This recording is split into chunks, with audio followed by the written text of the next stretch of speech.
Puebla. Vamos a tratar, como lo hacemos los miércoles, lo de quién es quién en las mentiras de la semana, que son muchas, pero no alcanza el tiempo, no es una o dos. La verdad es que ya no es nota,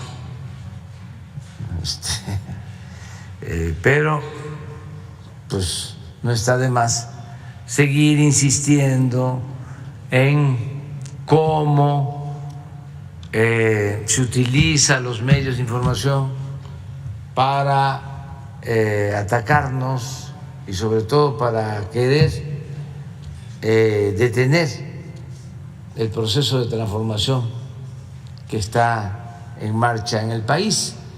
No lo van a lograr, pero sí es importante que haya réplica para que no puedan manipular como lo hacían antes,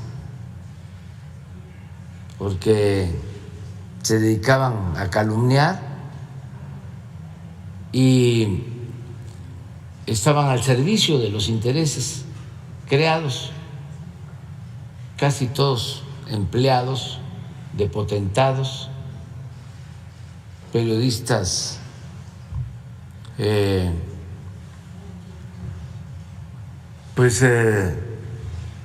subordinados a la oligarquía.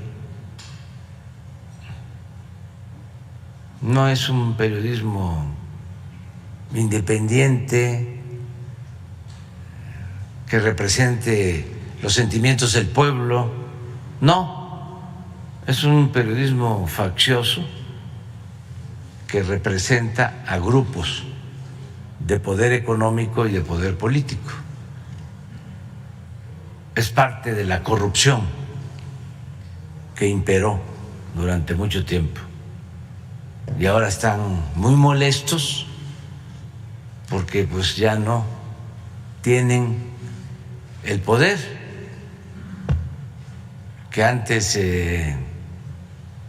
exhibían impunemente.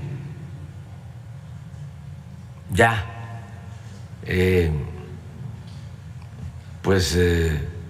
difaman, atacan todos los días, pero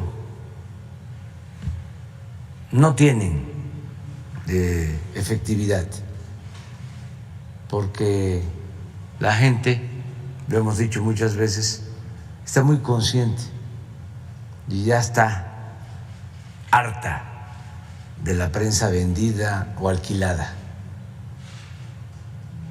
y de estos medios de comunicación que solo defienden a las minorías rapaces.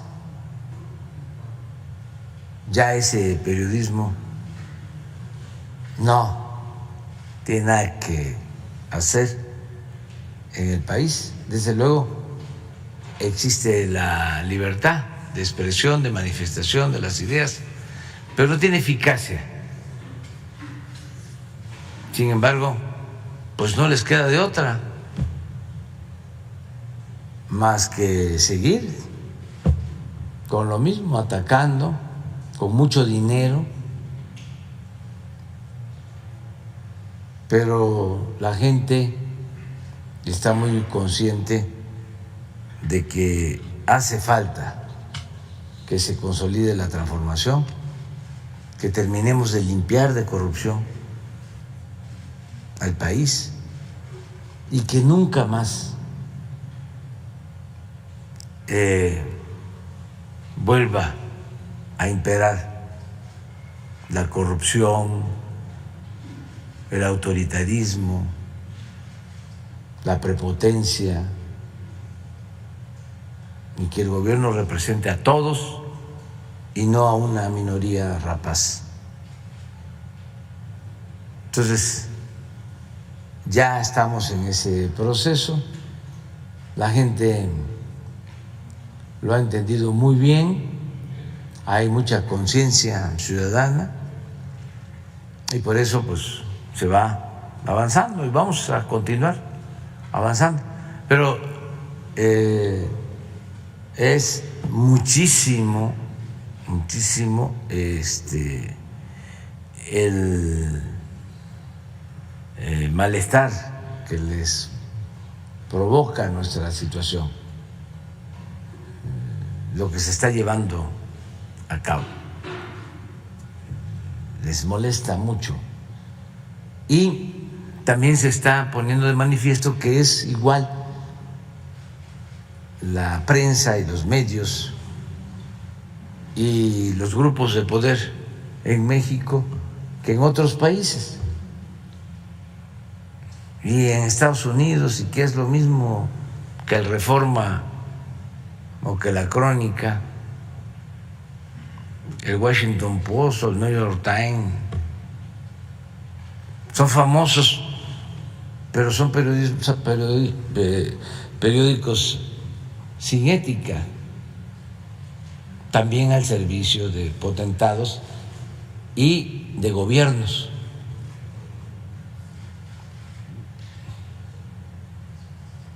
No informan más que lo que le conviene a los potentados de México y del mundo.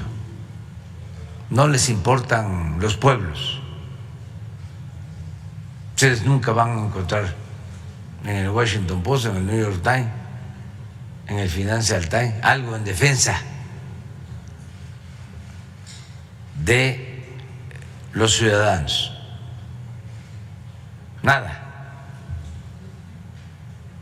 Todo es en defensa de las élites del poder. Antes no se podía hablar de esto, no se podía tocar a los intocables. Ahora, afortunadamente, sí podemos hacerlo. Esa es la importancia que tiene esta conferencia mañanera, que podemos replicar. Acaba de haber un artículo en el Washington Post sobre la supuesta destrucción de las zonas arqueológicas por la construcción del Tren Maya. Falso de principio a fin. Leí otro artículo acerca, creo que del New York Times o de una revista especializada, sobre la detención del general Cienfuegos. New York Times, de vergüenza. Y parece que ese periodista ha sido premiado. No tiene fundamento, y toda la información es de las agencias estadounidenses. Es la visión de las agencias del gobierno de Estados Unidos. Esa es su fuente principal. No es lo que nosotros sostenemos. Le faltó, por ejemplo, decir que antes,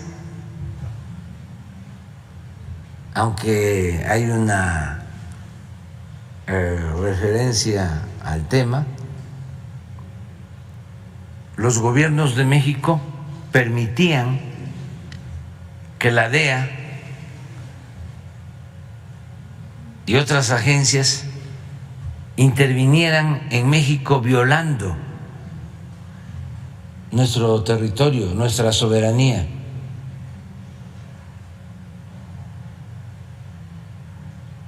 Y él dice que como ya no permitimos eso, ya no se hace nada para combatir las drogas y evitar que lleguen a Estados Unidos. Falso. Una cosa es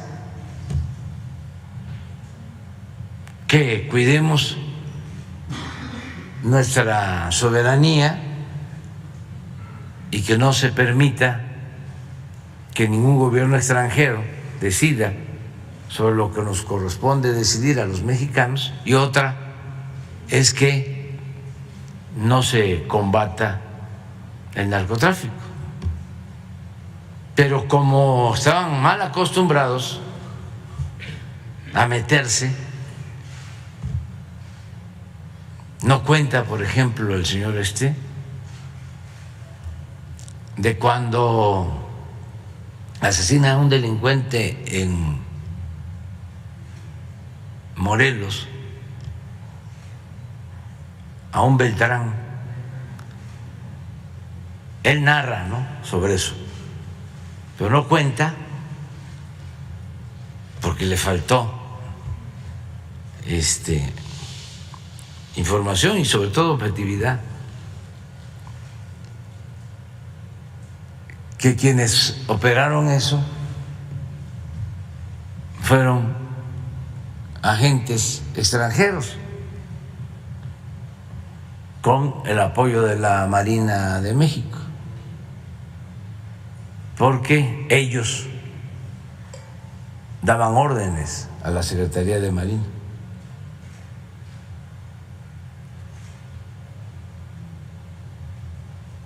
Y a su estilo de ellos hasta vulneraron el cuerpo de esta persona, le pusieron dólares y así permitieron tomarle fotografías.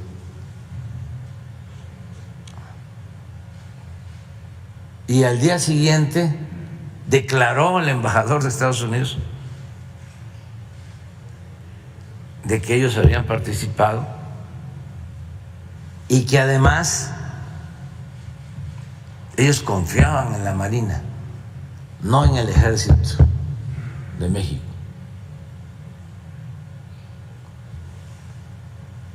Imagínense eso. De ese entonces es también el que se abrió la frontera para meter armas de contrabando en el operativo Rápido y Furioso, en acuerdo de los dos gobiernos, violando nuestra soberanía. Pero nada de eso trata. Y no reconoce que en el caso del general Cienfuegos, el expediente que nos enviaron no tenía pruebas, no tenía sustento, pero se quedaron molestos porque ellos estaban acostumbrados a decidir sobre asuntos que solo corresponden al gobierno de México. Pero bueno, esto es mundial. Son los poderes de los que se sienten dueños del mundo. Es el gobierno del mundo,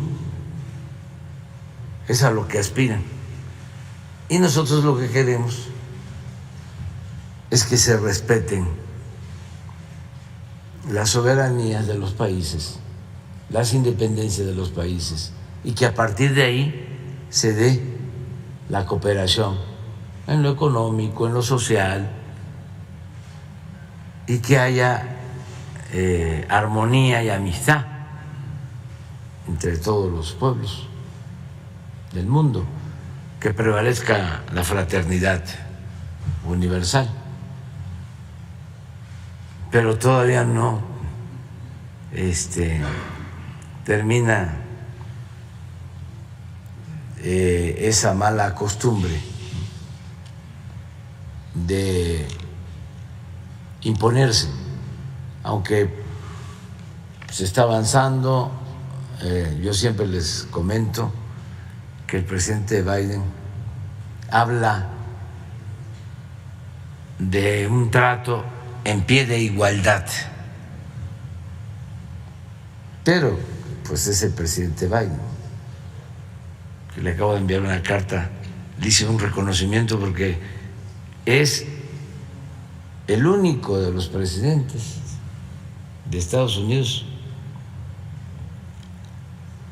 de la historia moderna que no ha mandado a construir ni un metro de muro. Durante décadas todos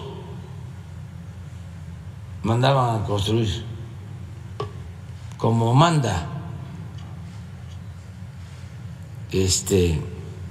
sus tramos de muro. El presidente Biden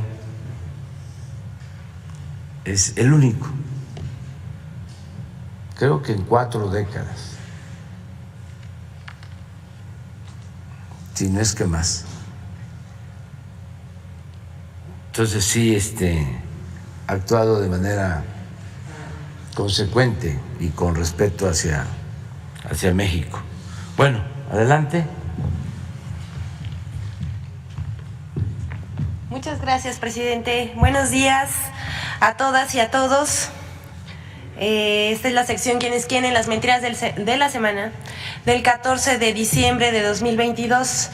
Pero antes de iniciar, me gustaría como poblana extender mi más sentido pésame a la familia del gobernador Miguel Barbosa Huerta, a doña Rosario, a sus hijos y a todos sus seres queridos. Un abrazo fraterno. Y vamos a iniciar con la sección. Se desquicia la oposición por plan B de reforma electoral enviada por el presidente. En radio, televisión y prensa escrita, así como en canales de YouTube y periódicos digitales, sigue a todo la campaña emprendida para difundir mentiras en torno a la reforma electoral enviada por el presidente Andrés Manuel López Obrador al Congreso de la Unión. En la última semana, los ataques y las mentiras han arreciado. Los argumentos son las mismas falacias. Que si el Poder Ejecutivo quiere secuestrar un organismo autónomo, que el plan B de la reforma era una venganza hecha con el hígado, como dijo Sergio Sarmiento en Reforma, que si la reforma busca allanar el camino a una reelección o a una elección de Estado, como publicó en el Financiero Enrique Cárdenas. También una misión electoral de la OEA acusó falsamente al presidente López Obrador de querer modificar el árbitro electoral independiente. Y bueno, ya sabemos, por ejemplo, Ciro Murayama declaró que la reforma es una venganza política. También miembros de la oposición y el diario Reforma acusaron de inconstitucional la reforma electoral.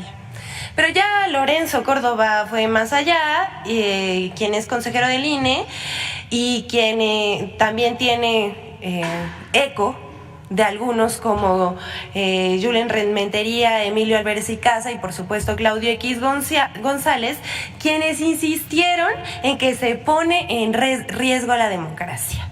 Todos así al unísono repiten el mismo discurso. Mauricio Merino mintió al afirmar que con el recorte el personal del INE en el territorio sería sustituido, escúchelo bien, por personas de Morena. Ya, no tienen límites, eso por supuesto que es falso. Todos los días se publican mentiras sobre la reforma electoral, pero no se tocan los temas de fondo que los ciudadanos deben conocer, como por ejemplo la reducción de recursos en el costo de las elecciones por 6,000 millones de pesos y del aparato administrativo del INE sin afectar sus tareas sustantivas. Aquí mostramos en la pantalla una gráfica de cómo es más caro el voto en México que en otros países de América Latina. Por ejemplo, vemos, esto está en dólares. En México cuesta $7.61 y en países como Chile y Colombia cuesta menos de $1. Sin embargo, eso no se dice y los diarios prefieren publicar en sus portadas, como estamos viendo aquí en la pantalla, mentiras un día sí y al otro también. Vean, nada más les pusimos aquí en la pantalla más o menos 2 semanas de cobertura con lo que tiene que ver de la reforma electoral, y no solamente fueron portadas, sino también fueron notas periodísticas, columnas de opinión, editoriales en radio y televisión. Pero para eso vamos a mostrarles en este momento un video de cómo se editorializa en los medios y se fija una postura. Esto por supuesto que sin datos, sino con descalificaciones que se propagan con la intención de confundir a los ciudadanos. El famoso Plan B es una iniciativa que ha salido del hígado del presidente Andrés Manuel López Obrador. No hay otro propósito en la iniciativa más que debilitar, golpear al Instituto Nacional Electoral. De hecho, en las muchas páginas que tiene esta iniciativa se señala que el Instituto Nacional Electoral es uno de los ejemplos más nocivos de lo que los gobiernos neoliberales determinaron como proliferación de instituciones descentralizadas y autónomas. En vez de garantizar elecciones libres, confiables, democráticas, auténticas, dice, ha convertido a una élite académica en garante de abusos en el uso del gasto público y cómplice protectora de conductas electorales fraudulentas e ilegales. Bueno, pues si fueron tan fraudulentas las elecciones realizadas por el INE, ¿cómo es posible entonces que aceptemos el resultado de las elecciones de 2018 y de 2021 en que ganó Morena? López Obrador se quiere apoderar del INE. López Obrador quiere ser él quien determine quién va a ser el próximo presidenta de México, y no los ciudadanos, que no seamos nosotros. Y entonces, la reforma electoral a López Obrador, la reforma en la Constitución, fue bateada. Revivió la alianza opositora, PAN, PRI, PRD, juntos otra vez. Batean con MC también, batean la reforma constitucional electoral de López Obrador, pero luego ya tenía López Obrador su plan B, que de todas maneras le pega al INE, porque ese es el objetivo de fondo de López Obrador. Él no quiere un árbitro imparcial. López Obrador advirtió desde el lunes que al INE sí lo iba a tocar. Yo creo que si la reforma mataba al INE, la constitucional, esta lo quiere dejar inválido. Así de grave es. Es decir, está vivo el INE, no pudieron acabar con un instituto que en la Constitución aparece como autónomo, pero le están cortando las piernas, las manos, y eso puede comprometer las funciones que tiene que realizar el Instituto Nacional Electoral. Oiga, señor Claudio, aprovechando que lo tenemos aquí nada más, hay una de las cosas que se señala que de alguna manera usted ha encabezado este movimiento ante la evasión de impuestos de sus empresas. Es una versión que públicamente usted nunca ha aclarado, y estaría bueno que ya que está aquí, pues lo aclare a las cámaras, por favor. ¿Podría? Sin comentario, y por favor cheque bien sus fuentes. Yo no soy empresario, soy activista social. Gracias. En efecto, estamos ante una reforma que genera un profundo daño al Instituto Nacional Electoral y sobre todo a los derechos que el INE está destinado a garantizar, como son pues elecciones, estándares constitucionales imparciales, dando toda la garantía a los ciudadanos. Ahora se desaparecen. No tenemos un problema electoral, pero sí tenemos un personaje que lleva 16 años diciendo que el INE hace fraudes. Ese personaje fue un candidato derrotado a la presidencia 2 veces y hoy es el presidente de la República. Y no paró de repetir que el INE hace fraudes, y por cierto, pocas voces salieron a hacerle frente, Ciro. Y ahí están las consecuencias, ahí están los resultados, ¿no? También de debates que no se dieron en su momento. Bueno, se los dejamos para que ustedes juzguen. Y vamos con la siguiente. The Washington Post publica reportaje con mentiras sobre supuesta destrucción de tesoros arqueológicos en un tramo del Tren Maya. Ya lo había mencionado el presidente Andrés Manuel López Obrador hace un momento, y en este momento la vamos a desmentir. El diario estadounidense The Washington Post pidió a través de su corresponsal Kevin Schiff documentar la labor de campo del INAH en el proyecto del Tren Maya, lo cual ocurrió, pues el INAH le proporcionó información de los frentes de excavación, de los procesos de investigación, vinculando al salvamento arqueológico en el Tren Maya. Todas las facilidades. 6 meses después, The Washington Post publicó un reportaje con el título "Destruyendo tesoros mayas para construir un tren turístico", lo cual es absolutamente falso.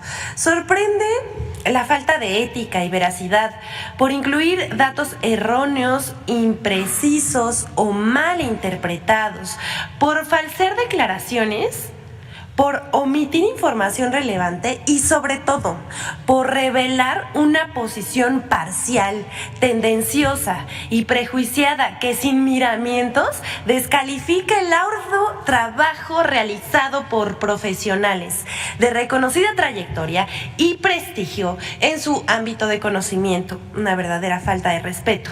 Vamos por partes. En el caso del Tren Maya, el salvamento se basa en una metodología que emplear recursos tecnológicos de vanguardia para responder con mayor eficiencia al reto de investigar y proteger los monumentos arqueológicos localizados en el trayecto del sistema ferroviario, es decir, los 7 tramos. Contrario a lo que afirma The Washington Post, la clasificación se basa en una metodología innovadora y en los más altos estándares de calidad internacionales para la intervención y diagnóstico de patrimonio en obras de infraestructura.